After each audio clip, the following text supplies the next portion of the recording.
Merci de votre attention, madame, monsieur. L'actualité ce mardi, elle est dominée par la visite de travail de John Dramani Mahama au Togo. Le président du Ghana et président en exercice de la CEDEAO a eu des entretiens avec son homologue Faure Gnassingbé. Il a rencontré aussi les acteurs de la classe politique togolaise et la CEDI, la teneur des entretiens tout à l'heure dans cette édition. La présidentielle 2015, la HAC, les représentants des candidats des partis politiques ou regroupements politiques en course pour les scrutins se sont rencontrés ce mardi. Rencontre mieux, séance d'explication et d'échange à quelques jours du tirage au sort de l'ordre de passage des candidats sur les médias officiels. Enfin, MUAP voit le jour. La mutuelle des agriculteurs, pêcheurs et éleveurs du Togo a été officiellement lancée. C'est à Mango et c'est par la directrice générale de DOSI, délégation à l'organisation du secteur informel. Voilà, madame, monsieur, le sommaire, bienvenue. Voici le journal.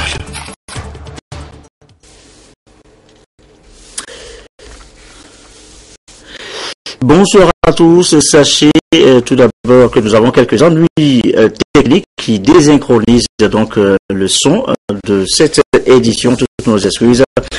L'actualité ce soir, elle est essentiellement politique, avec d'abord la visite dans notre pays du président ghanéen John Dramani Mahama, également président en exercice de la CEDEAO. Il a donc séjourné à Lomé, une visite de travail particulièrement chargée au menu des entretiens, des rencontres. La présidentielle aura été le sujet de discussions entre le président ghanéen et la classe politique togolaise. Nous reviendrons tout à l'heure sur les déclarations au sortir de cette rencontre avec le président ghanéen. Avant de quitter Lomé, avant de quitter Lomé, le signal que le président ghanéen est arrivé donc à Lomé ce matin, accueilli à l'aéroport général Gnassingbé Adema par son homologue togolais Faure Gnassingbé. Voici les images de l'arrivée du président ghanéen dans la capitale togolaise ce matin.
De l'arrivée du président John Dramani Mahama ce matin donc à Lomé, à pays. Vous voyez à l'image vers le président. Les deux hommes ont eu un premier entretien donc dans le salon d'honneur de l'aéroport avant que l'autre ne soit installé. Avant donc de se rendre à l'aéroport pour accueillir son homologue ghanéen, bien le président Faure Gnassingbé a conféré avec la représentante d'institutions de microfinance, vont aussi les institutions, toutes partenaires du FNFI, le Fonds national de la finance inclusive. Leur engagement a été salué par le chef de l'État. Écoutons le chef de la délégation, Yombo Dalou. Il est aussi président de l'association professionnelle des institutions de microfinance du Togo, des propos recueillis par Ramdan Bassina. Nous venons d'être reçus par le chef de l'État dans le cadre des opérations du Fonds national de la finance inclusive. Et comme vous le savez, c'est les PSF, les partenaires des services financiers qui sont devant des opérations du Fonds. C'est dans ce cadre qu'on a été reçu par le chef de l'État. Et je vous dis qu'il y a eu des discussions franches et sincères. Et le chef de l'État a profité pour nous remercier dans le cadre de ces engagements que les PSF ont pris.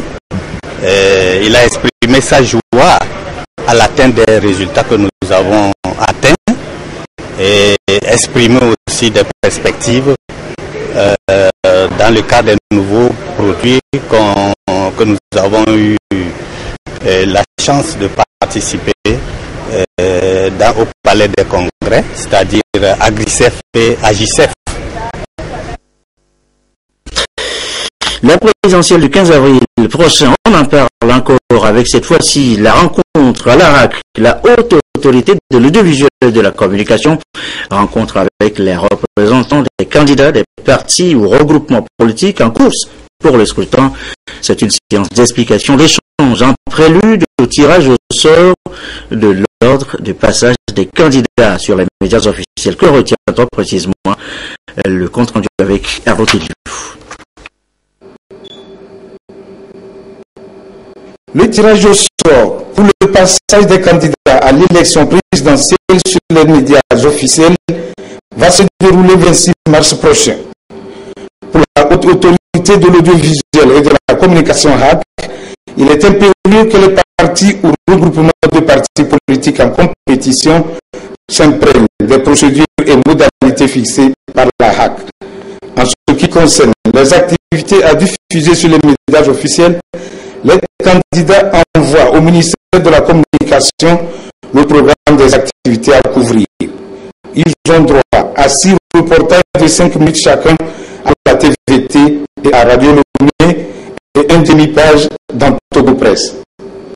Pendant la campagne, les candidats ont droit à 3 interventions de 10 minutes chez chaque média officiel et une page entière dans Togo Presse pour leur publication. Les candidats disposent de 48 heures pour informer la HAC avant l'enregistrement sur les genres qu'ils auront choisis entre déclaration, entretien ou portrait. Sont interdits dans le décor de l'enregistrement les lieux officiels, drapeau du Togo ou couleur du drapeau, des portraits, des personnes décédées ou messages sonores de celles-ci. Sont à exclure aussi des propos diffamatoires et injurieux vis-à-vis des concurrents et éviter de s'en prendre à eux nommément.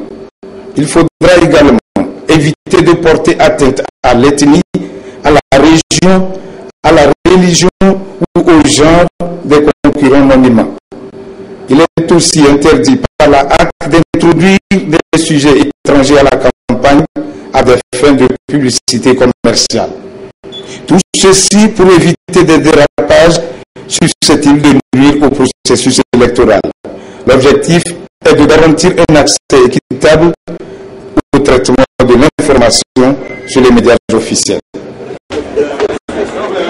Et le président de la HAC, de la haute autorité de l'audiovisuel de la communication, invite conformément aux dispositions de l'article 15 de l'arrêté fixant les conditions de production, de programmation, de diffusion, des émissions, de publication, des informations relatives à la campagne électorale sur les médias officiels pour l'élection présidentielle du 15 avril 2015, les responsables des partis politiques et des regroupements de partis politiques dont les candidats prennent part à l'élection présidentielle du 15 avril 2015 à communiquer à la haute autorité de l'audiovisuel le ou les noms de leurs représentants habilités à effectuer à leur nom les différentes formalités. Ils en feront ampliation au ministère de la Communication, de la Culture, des Arts et de la Formation civique et à la Commission électorale nationale indépendante. C'est ce que dit un communiqué de la HAC. Deuxième communiqué de la HAC ce soir, le président de la haute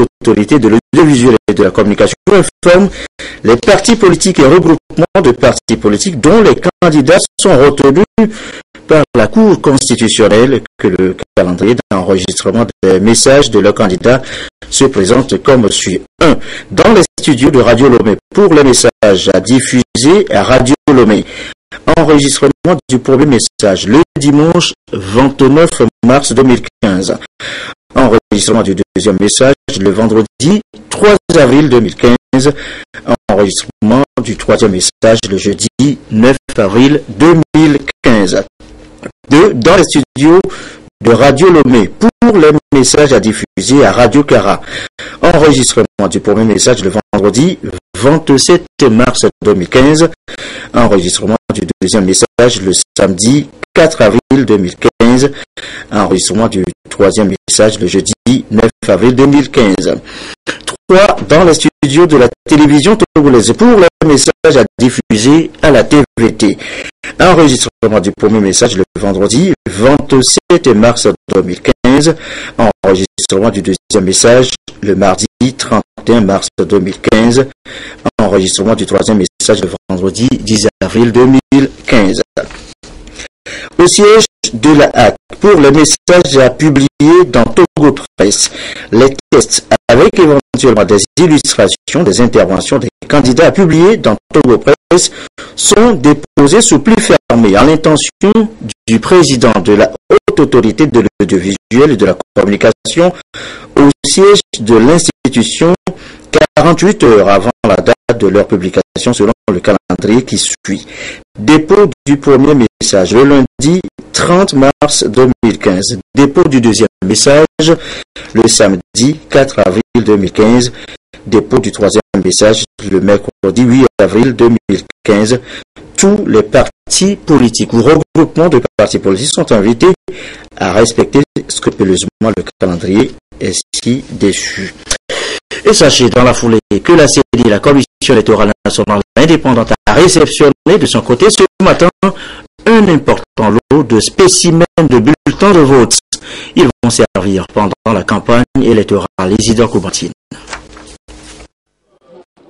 Présidentielle du 15 avril prochain, le processus suit son cours et les démarches vers la tenue du scrutin au Togo se précisent davantage.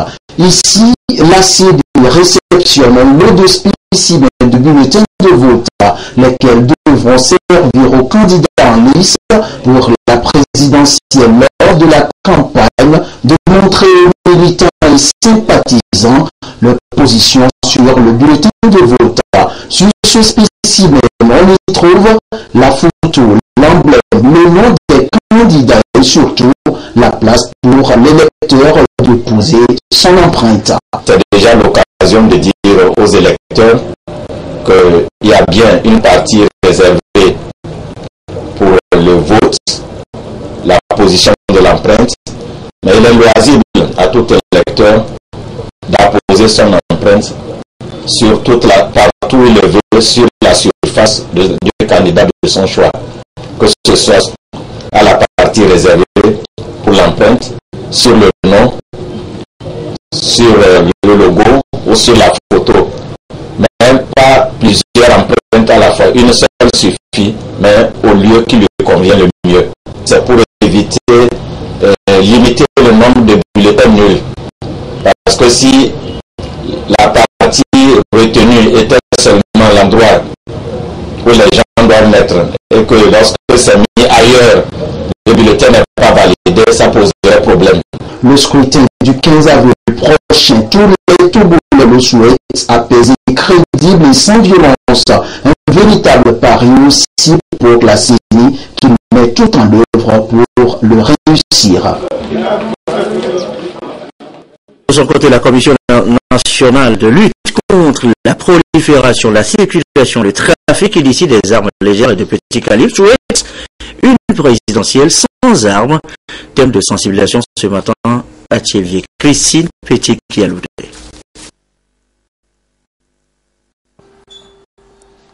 Dans tous les pays au monde et surtout en Afrique, les périodes électorales sont souvent marquées par des crises de confiance, des malentendus qui entraînent des actes de violence. Depuis 2007, le Togo a en matière d'organisation des élections marqué un saut qualitatif. Pour réussir encore la présidentielle de 2015, la Commission nationale de lutte contre la prolifération, la circulation et le trafic illicite des armes légères et de petit calibre apporte sa contribution.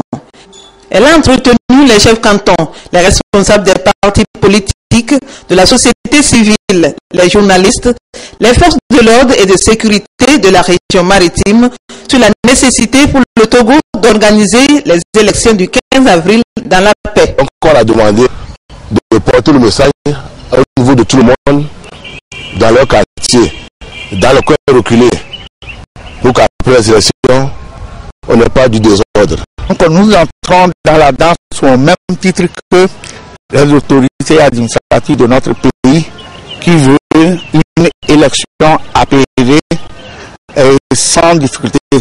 On ne sort pas à l'issue des résultats avec des blessés, des déplacés. Nous devons avoir une élection apaisée. C'est ensemble et dans la paix que le Togo peut encore aller de l'avant selon les différents intervenants. Cette étape de la région maritime intervient après celle des savanes, Kara, centrales et des plateaux. Autre titre de l'actualité ce soir, la mutuelle des agriculteurs, pêcheurs et éleveurs du Togo, MUAP en abrégé. C'est une nouvelle mutuelle, elle a vu le jour à Mango, lancée par la directrice générale de la DOSI, la délégation à l'organisation du secteur informel. La cérémonie, le récit désiré à l'origine. La DOSI, délégation à l'organisation du secteur informel, traduit dans les faits sa mission, la concrétisation des axes du programme du chef de l'État au plan social pour rompre avec la pauvreté.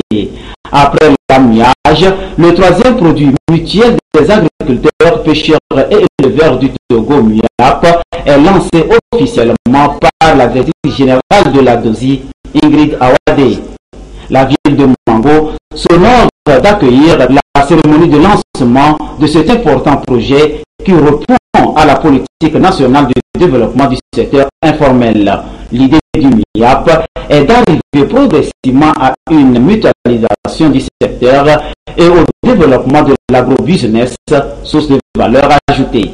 La MIAP, c'est une organisation des pêcheurs, des agriculteurs et des éleveurs, et qui se sont approchés ou bien demandé à la DOSI de leur organiser pour qu'ils puissent mutualiser et tirer profit. C'est vraiment un sentiment de joie pour la pertinence même du programme.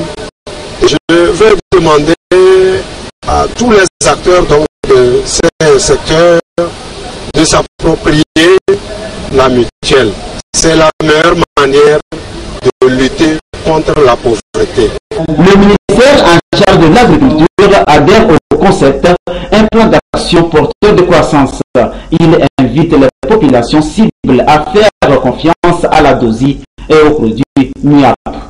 Cette initiative a été acceptée, a été étudiée par la DOSI qui a demandé au ministère de l'Agriculture de l'accompagner sur les aspects que nous avons mandat en termes techniques d'accompagner les agriculteurs. Donc nous sommes entièrement engagés dans ce processus.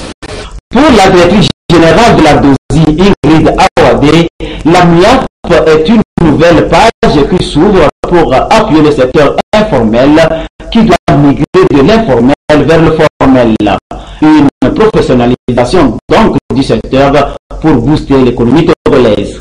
L'économie togolaise repose sur 80% sur le secteur informel, ce qui explique l'attention particulière que le chef de l'État accorde à ce secteur. Pour l'heure, il a noté que le véritable défi est la promotion de nos produits locaux et leurs exportations sous diverses formes. C'est dans cette même perspective que la DOSI, sous l'impulsion du chef de l'État à travers la formalisation, donne une nouvelle image au monde agricole.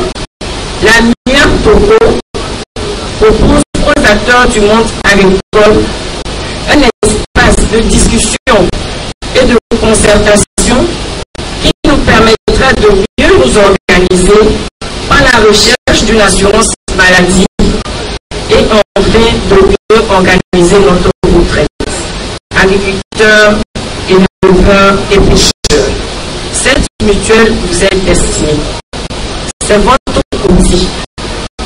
Dans l'espoir qu'elle nous permette de donner un nouveau visage au monde rural tout en répondant à nos préoccupations, je vous souhaite bon vent et plein succès. Après la MICTAM et l'amiage, aujourd'hui c'est la MIAP et encore d'autres qui verront le jour. La DOSI joue déjà sa partition pour mener le Togo vers l'émergence, une vision du chef de l'État à l'horizon 2030. À chacun d'apporter sa contribution pour accompagner le projet.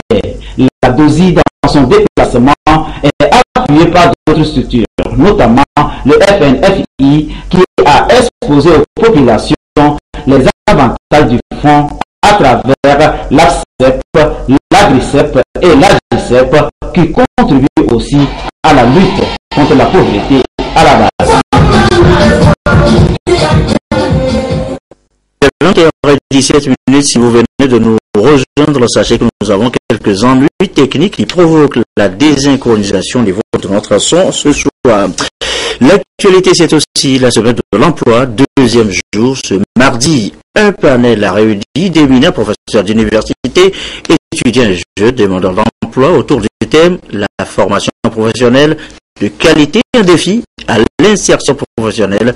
Il était question d'entretenir justement ces jeunes sur les secteurs porteurs de croissance et les filières à choisir pour être sûr de trouver demain une place sur le marché de l'emploi. Reportage de l'Écoussao, Clarisse Aticlé. La problématique de l'emploi aujourd'hui est au cœur de ce panel animé par d'éminents professeurs d'université, employeurs et responsables d'écoles de formation professionnelle. Ils ont échangé avec les étudiants et les jeunes demandeurs d'emploi sur les métiers porteurs. Aujourd'hui, il y a une extension aussi bien de l'aéroport que du port qui deviennent un véritable ordre. Donc il y a des métiers qui sont en relation avec ce secteur-là. Il y a également les métiers qui sont en relation avec l'agriculture. Notre pays étant essentiellement agricole, il faut que les étudiants puissent également s'orienter de manière à ce que lorsque le décollage ou lorsque les projets industriels d'agro-business seront mis en place, pour que ces étudiants puissent s'insérer dans la vie active. Avec le système LMD, les étudiants doivent pouvoir être rapidement opérationnels sur le terrain de l'emploi. Mais il faudrait qu'il y ait adéquation entre les filières de formation et les besoins des entreprises en matière d'emploi. Le LMD permet une formation continue. Toute votre vie, vous devez vous former pour pouvoir être en adéquation avec les besoins de l'emploi. Il faut que maintenant dire que j'ai la maîtrise, c'est fini. Non. Le LMD veut que chaque fois, il y a un enrichissement de vos connaissances à travers le nouveau dispositif et en même temps permettre l'amélioration de vos statuts salariés en termes de rémunération et en termes de position hiérarchique. À cette deuxième journée de la semaine de l'emploi au Togo, il y aura également des échanges, notamment sur les thèmes la formation professionnelle de qualité, un défi à l'insertion professionnelle, le système LMD et les exigences du marché de l'emploi. L'opportunité est ainsi offerte pour éclairer les étudiants sur la carrière à entreprendre ou à opérer une reconversion si possible. Les femmes togolaises en quête de leadership, le leadership professionnel, celle de l'administration publique, sont en séance d'information depuis ce matin. La gestion de leur carrière, et bien c'est là la préoccupation du jour. Florence Koupassé, Carmen Madjiakapou. Malgré les efforts faits par le gouvernement pour encourager la représentativité des femmes à des postes de décision, le constat fait au niveau de la fonction publique montre qu'il y a des écarts au niveau des effectifs des cadres de l'administration et des institutions parapubliques pour donc leur permettre de bénéficier des accompagnements pour la promotion de leur développement professionnel. Des femmes des administrations publiques et parapubliques se forment sur les outils pouvant leur permettre de relever les défis liés à leur avancée professionnelle. Nous avons des objectifs spécifiques. Nous allons leur parler du déroulement de la carrière. Lorsque tu te fais recruter par l'administration publique, c'est une succession d'étapes. Comment est-ce que ça se passe? Comment est-ce qu'on est nommé? Comment est-ce qu'on est titularisé? Quelles sont les dispositions que tu dois prendre? Le gouvernement opte donc pour une augmentation du nombre de femmes compétentes au poste de responsabilité, ce qui a optimisé l'efficacité des investissements faits en matière de ressources humaines par le Togo. Quand nous recrutons quelqu'un et que nous n'utilisons pas, c'est une perte. Et aujourd'hui, nous avons des femmes très compétentes qui ont la capacité d'aller et de fonctionner bien à des postes de responsabilité. Nous avons voulu voir dans les procédures de la fonction publique qu'est-ce qu'il faut faire pour encourager cette montée des femmes vers les postes de responsabilité pour une influence positive sur les services publics afin qu'on puisse apporter le meilleur service à nos populations. Cette rencontre permettra aux femmes de constituer un vivier important d'acteurs de changement de haut niveau parmi les dirigeants de ce pays. Vous voyez très bien, le son ne correspond pas au mouvement de lèvres. Eh bien, c'est ennui technique que nous avons ce soir dans nos sujets, toutes nos excuses. La Suisse, c'est cette séance de renforcement de capacité de GIABA. GIABA, eh bien, c'est ce groupe-là qui lutte également contre le blanchiment d'argent. Une séance s'est tenue donc à Lomé. Le reportage de Carmel Magé à Capo. Le blanchiment de capitaux et le financement du terrorisme, des fléaux que combat la communauté économique des États de l'Afrique de l'Ouest, CEDEAO. Plusieurs actions ont donc été menées ces 15 dernières années par le groupe intergouvernemental d'action contre le blanchiment d'argent en Afrique de l'Ouest, GIABA, pour aider les États à répondre efficacement aux défis posés par la criminalité économique et financière dans l'espace communautaire. Des juges, des procureurs et des enquêteurs des États membres de la CEDEAO se mettent à niveau pour contrer les stratagèmes des criminels. Il s'agit de les amener à mettre ensemble leurs expériences et à mutualiser les expertises de chacun, parce que vous savez, ces questions sont traitées différemment selon qu'on est dans un pays anglophone ou dans un pays francophone. Le blanchiment de capitaux et le financement du terrorisme ont des impacts qui sapent le fondement des économies des États. C'est pourquoi le ministre en charge de la sécurité s'est engagé à œuvrer pour que les initiatives prises au sein du GIABA soient salutaires pour chaque État. Afin de permettre à notre région de retrouver la stabilité qui faisait la fierté de nous tous, il importe d'agir sur les diverses sources du financement qui nourrissent le terrorisme dans notre espace. C'est pourquoi une lutte efficace doit être menée contre la délinquance financière, notamment le blanchiment de capitaux. Mon département attend beaucoup de ce séminaire. Plusieurs lois existent aussi bien au plan international que national pour lutter contre ces pratiques. Pour le gouvernement togolais, une coopération active des États africains est indispensable. Le tout n'est pas de se doter de bonnes lois pour réussir le combat contre un phénomène criminel. Il faut encore des mécanismes et des institutions pour appliquer ces lois, pour assurer la poursuite et la punition des délinquants.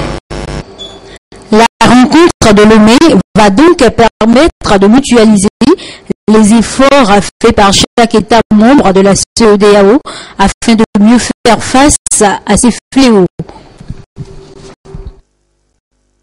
Les technologies de l'information au service de la croissance économique et du développement durable. Comment précisément? Eh bien, c'est ce que détaille un rapport sur l'économie rendu public ce mardi, le rapport 2015 de la Conférence des Nations Unies sur le commerce et le développement séance ce matin à l'auditorium de l'université de Lomé de Douaré au Bissek-Aussi avec Rachel Aoukou.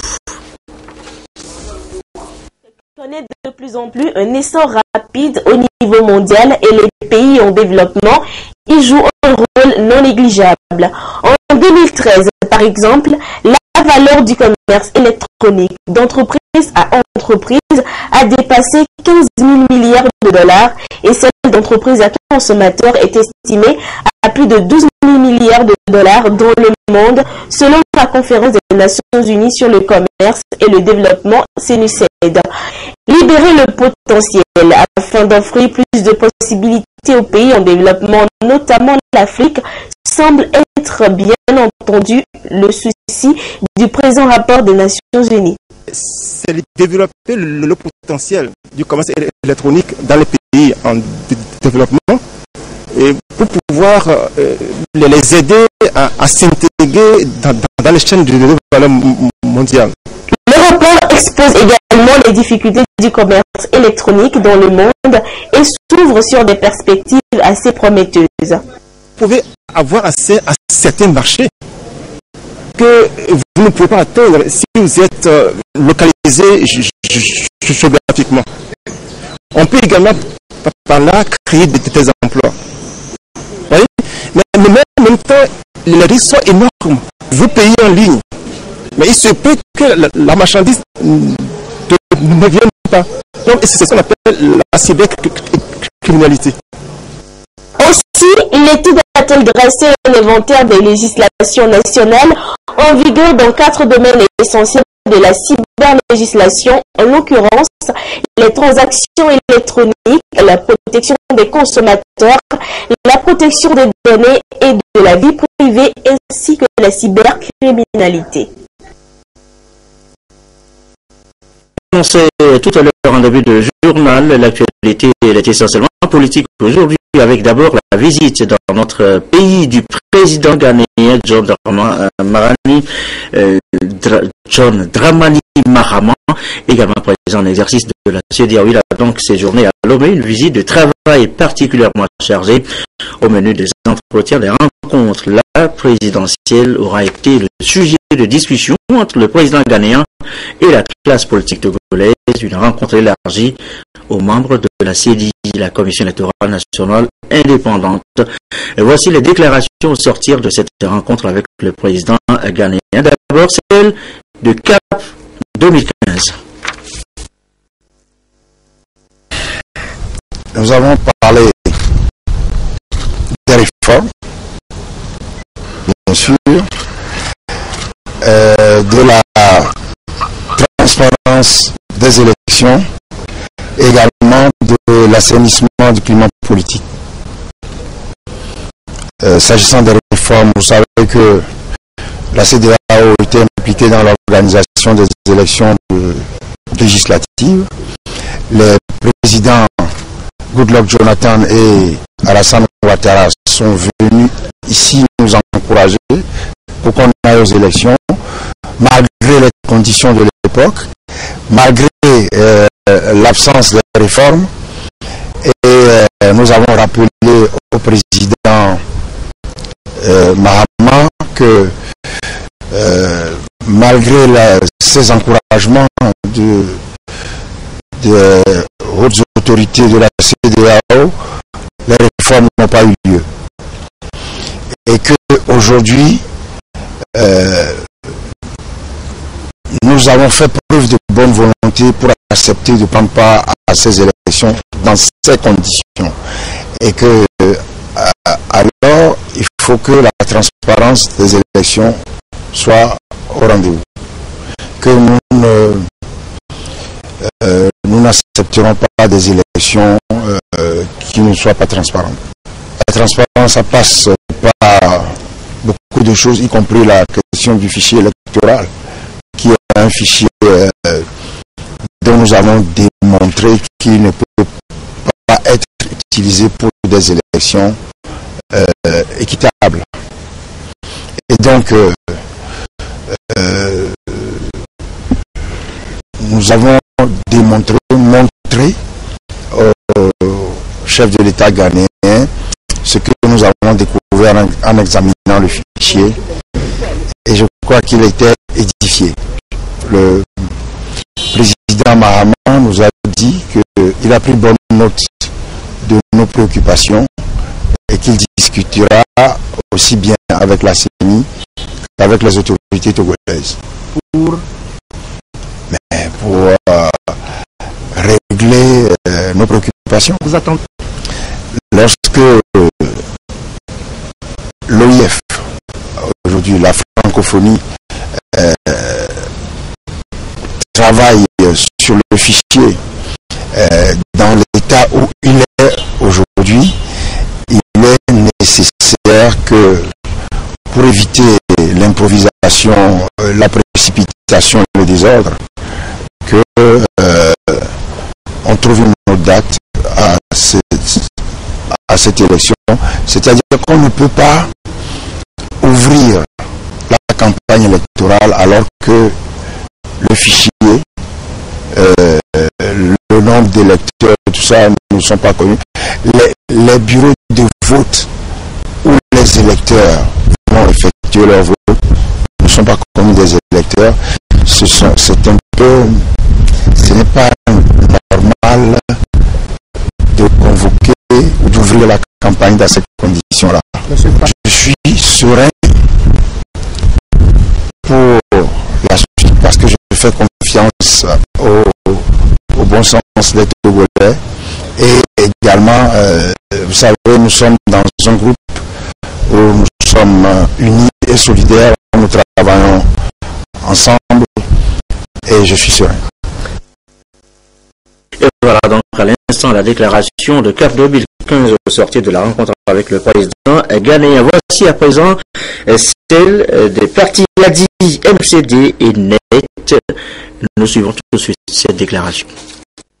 C'est quoi il avait s'enquérir de l'évolution du processus électoral, nous rappeler l'attachement de la CEDEAO. Il est venu, nous a parlé en tant que président de la CEDEAO, nous parlait de l'engagement de la CEDEAO pour que les élections se déroulent très bien dans l'espace CEDEAO, que la gouvernance, le processus démocratique soit bien appliqué dans le processus électoral. Et puis c'est enquête de nos inquiétudes, de nos préoccupations pour que ces conditions soient remplies dans la présente élection présidentielle. Nous avons rappelé, nous avons quand même regretté qu'il n'ait pas pu intervenir à temps pour que les réformes aient lieu avant les élections. Ensuite, nous avons parlé du processus de transparence électorale, notamment la liste électorale, le problème de traçabilité des bulletins, le problème de la sécurité, parce que dans certains coins sont menacés, etc. Donc nous avons insisté beaucoup sur le processus, la transparence des élections. Nous avons fait le tour du processus électoral, nous avons pu notifier au président de la CEDEAO toutes les craintes que nous avons pour ce scrutin par rapport à l'impréparation à la Quelles sont ces craintes-là? Les craintes, au jour d'aujourd'hui, nous avons des suspicions par rapport au fichier électoral et même le timing qui a été dégagé pour cette élection, là le chronogramme ne semble pas respecter tout le consensus qui pouvait requérir. Nous avons même tout écrit à la CENI pour demander qu'on nous communique les fichiers électoraux pour qu'on puisse vérifier de nous-mêmes sa crédibilité. Ils n'ont même pas daigné nous répondre. Nous avons relevé cela. Dans un pays où on respecte des partenaires politiques, on ne connaîtra pas cette situation-là. Le président ghanéen, en sa qualité de président de la CEDEAO, est venu rencontrer les principaux acteurs de cette élection, à savoir les candidats, pour s'enquérir du climat dans lequel le processus est en train de se dérouler, surtout concernant les questions d'inclusivité du processus et concernant aussi les questions sécuritaires. Ça a été principalement les arguments, les questions qu'il a posées aux acteurs que nous sommes qui l'ont rencontré. Nous avons dit que nous avons des inquiétudes. Nous avions d'ailleurs fait une conférence de presse tout récemment pour parler des inquiétudes. La première inquiétude concerne l'opacité avec laquelle la CENI travaille aujourd'hui. Nous avons l'impression qu'il y a deux types de candidats. Il y a des candidats qui ont les informations, qui écrivent des courriers à la CENI, à qui on répond. Il y a des candidats contraires pour l'auteur.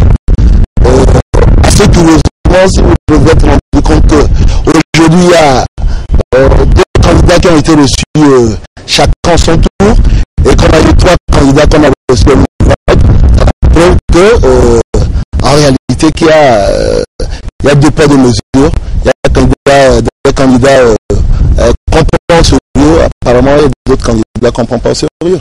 Je vous dis, ça fait maintenant 1 mois qu'on envoie des courriers à la CENI.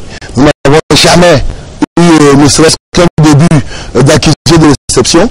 Je peux, aujourd'hui vous avez suivi par voie de presse que CAP 2015 a envoyé un courrier concernant l'ordre sur le bulletin unique, le bulletin de vote, et automatiquement le courrier a été envoyé le 16. 3 jours plus tard, la CENI a répondu pour expliquer. Les 3 candidats, à savoir le MCD, Adi et Net, ont envoyé chacun à tout de roue des courriers à la CENI depuis maintenant 1 mois. Nous n'avons jamais eu de réponse. C'est la première fois en réalité, il y a 2 poids de mesure. CAP 2015 a demandé le fichier électoral, l'a eu et a présenté une conférence de presse en relevant des anomalies de ce fichier. Nous ça fait maintenant 1 mois qu'on demande un fichier électoral, même celui de 2013. Personne ne nous répond, personne ne nous dit de quoi il s'agit. Et aujourd'hui, nous rentrons dans une semaine dans un processus électoral sans que nous, en tout cas au niveau du net, on n'a pas l'impression qu'on s'est associé au processus. Vous y allez tout de même? Nous tirons la connaissance de l'alarme et nous avons profité d'ailleurs de cette rencontre pour expliquer qu'aujourd'hui il y a des anomalies. Vous savez, il y a une disposition du code électoral qui permet à un candidat de jeter l'éponge à la veille du scrutin. Donc aujourd'hui nous tirons la sonnette d'alarme, nous disons qu'il est très important que la CENI et tous les acteurs impliqués dans le processus électoral se ressaisissent, considèrent tous les candidats au même pied d'égalité pour faire en sorte que sur les différents griefs qui sont soulevés par l'ensemble des candidats, le processus inclusif, le fichier électoral. Aujourd'hui, quand vous prenez le chronogramme de la CENI, le fichier définitif ne sera disponible que le 28. Ça veut dire que 3 jours avant le début de la campagne, on aura un fichier électoral. Et ce fichier électoral, là, normalement, les candidats l'ont pour savoir exactement où préparer les délégués, où sont les centres de vote, comment même organiser la campagne, parce que c'est en fonction de l'évolution du collège électoral que nous savons exactement comment organiser notre campagne. Donc, autant de questions qui sont très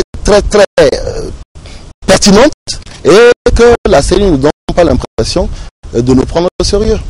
Mais nous avons confiance en la CENI. Nous espérons que tous les cris d'alarme que nous portons depuis quelques jours, et avec l'intervention d'ailleurs du président en exercice de la CEDEAO, que les choses vont être corrigées et que c'est ensemble, si nous verrons, si jusqu'au 30 mars arrivé, si toutes les conditions sont à l'heure, si tous les éléments sont en ordre pour qu'on participe à l'élection, parce que si nous avons accepté de déposer nos candidatures, c'est que nous avions réellement envie de participer à cette élection, mais il revient maintenant à la CENI, à tous les acteurs, de faire en sorte que nous nous sentions aussi bien candidats que les autres. La déclaration donc de Adi, MCD et Net, je vous l'annonçais tout à l'heure, cette rencontre avec le président John Dramani Mahama a été élargie à la Commission électorale nationale indépendante. Voici également sa déclaration au sortir de cette rencontre. Nous avons été conviés à cette rencontre pour parler de la préparation des élections. Donc c'était ça le sujet principal. Le président du Ghana, président en exercice de la CEDEAO, nous a posé un certain nombre de questions par rapport aux informations qu'il a reçues concernant cette préparation. notamment sur le bulletin de vote, la liste électorale et la date du scrutin essentiellement. Sur ces différents points, nous lui avons donné le point de vue de la CENI et les explications techniques qui étaient utiles. Il nous a écoutés avec beaucoup d'attention, ce que nous avons salué. Et il nous a donné certaines orientations que nous avons promis de prendre en compte dans la poursuite de nos activités. Il s'agit par exemple de la façon de se comporter par rapport à la liste électorale, les éclaircissements ou l'appurement qui doit se faire. Et donc, de toute la façon, c'est purement technique et très propre à la CENI. Je crois que cela nous permettra d'organiser dans quelques semaines un scrutin qui vous donnera à tous satisfaction. Je crois que c'est ce qu'on va retenir comme essentiel. Et voilà, il faut aussi dire que le président ghanéen, président en exercice de la CEDEAO, John Dramani Mahama, au terme de sa visite au Togo ce mardi, a fait une déclaration à la presse. Avant de s'envoler pour Accra, il a promis en sorte que le scrutin présidentiel soit paisible au Togo et a proposé, après avoir écouté les différents acteurs et candidats engagés dans le processus, que la présidentielle du 15 avril prochain soit repoussée de 10 jours afin de permettre de régler les points qui font l'objet de différents. Nous écoutons le président ghanéen. Okay, thank you very much. Let me begin by expressing my appreciation to Mr. President for the warm welcome we have received. J'exprime toute ma gratitude au président de la République du Togo pour l'accueil chaleureux qui nous a été accordé ici lors de notre séjour. Je effectue une visite ici au Togo avec une équipe de la CEDEAO pour suivre la préparation dans le cadre des élections qui auront lieu très bientôt. Comme vous le savez très bien, 5 pays sur 15 de la CEDEAO sont dans un processus d'élection cette année. Et les élections et la bonne gouvernance constituent un point très important du protocole de la CEDEAO. Donc, il nous faut prendre des mesures afin de pouvoir éviter toutes sortes de violences et autres difficultés. Nous étions au Nigeria hier, dans le cadre de même préparatifs aux élections qui auront lieu le 28 mars prochain. Aujourd'hui, nous sommes ici et nous avons des discussions avec le président de la République au sujet de la préparation des élections. Nous avons également rencontré les principaux acteurs, les partis politiques et la commission électorale. Nous avons discuté de plusieurs questions, notamment de la liste électorale. Tout le monde souhaite bien qu'on puisse avoir une liste électorale fiable pour l'organisation des élections. La CENI travaille actuellement pour nettoyer la liste afin que nous puissions avoir des élections crédibles. Vous savez, à un point de douter que la francophonie travaille également avec la CENI dans ce cadre afin qu'on puisse avoir une liste fiable pour une fois encore des élections crédibles. Au même des débats que nous avons avec les experts, ils ont promis que la liste devra être achevée d'ici à la fin de cette semaine. Puis, elle sera soumise aux partis politiques pour validation. Et je suis sûr qu'après tout cela, ils pourront accepter. Considérant le travail qui est fait sur la liste électorale, il n'est pas évident que le 15 de les élections puissent avoir lieu comme prévu.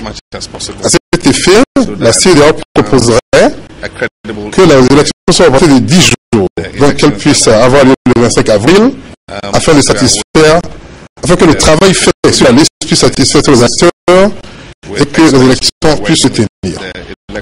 Nous avons également discuté des questions de sécurité et de protection élections avec le président de la République. Et nous avons également obtenu l'engagement des acteurs politiques et des partis politiques pour éviter toute forme de violence avant, pendant et après les élections. La démocratie au Togo est assez mûre et nous sommes sûrs que ces élections n'amèneront aucune perte de vie ou de destruction de biens.